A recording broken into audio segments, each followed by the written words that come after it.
ఈ వీడియోలో మనం కిడ్నీ ట్రాన్స్‌ప్లాంట్ గురించి మాట్లాడబోతున్నాం. చాలాసార్లు రోగి చాలా చిన్న వయసులో ఉంటే 14, 15, 16 సంవత్సరాల వయసులో ఉంటే డాక్టర్లు అతని కిడ్నీని పూర్తిగా చెడిపోయిందని చూస్తారు. కిడ్నీ పూర్తిగా ముడుచుకుపోయిందని అంటారు. అది పూర్తిగా నాశనం అయిపోయింది. డాక్టర్ దగ్గర ఒకటే మార్గం మిగిలింది. అది కిడ్నీ ట్రాన్స్‌ప్లాంట్ చేయడమే.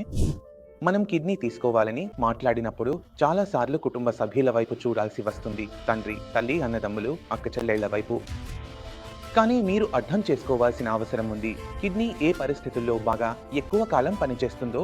ఇప్పుడు 2 రకాలుగా డోనర్లు ఉంటారు. ఒకటి కుటుంబ సభ్యులు డోనర్‌గా ఇస్తారు. మరొకటి ఎవరో తెలియని వ్యక్తి నుండి కిడ్నీ వస్తుంది. మనము కిడ్నీని కుటుంబ సభ్యుల నుండి తీసుకుంటే ఆ కిడ్నీ ఎక్కువ కాలం పనిచేసే అవకాశాలు చాలా ఎక్కువగా ఉంటాయి. అక్కడ కిడ్నీ 10 సంవత్సరాలు, 20 సంవత్సరాలు కూడా సర్వైవ్ చేయగలదు. ఎందుకంటే కిడ్నీ మీ అన్న చెల్లెళ్ళు ఇస్తున్నారు. అయితే మీ అన్న చెల్లెళ్లలో ఏమైంది? మీ ఇద్దరి తల్లిదండ్రులు ఒకేవారు కదా! అందువల్ల ఆ కిడ్నీ మ్యాచ్ అవ్వడం, అలాగే ఎక్కువ కాలం పనిచేయడం సులభంగా జరుగుతుంది.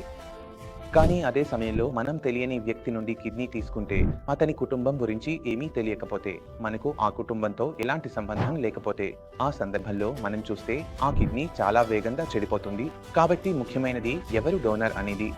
డోనర్ మీ కుటుంబంలో ఎవరో అయితే ఆ కిడ్నీ ఎక్కువ కాలం పనిచేసే అవకాశాలు ఎక్కువగా ఉంటాయి.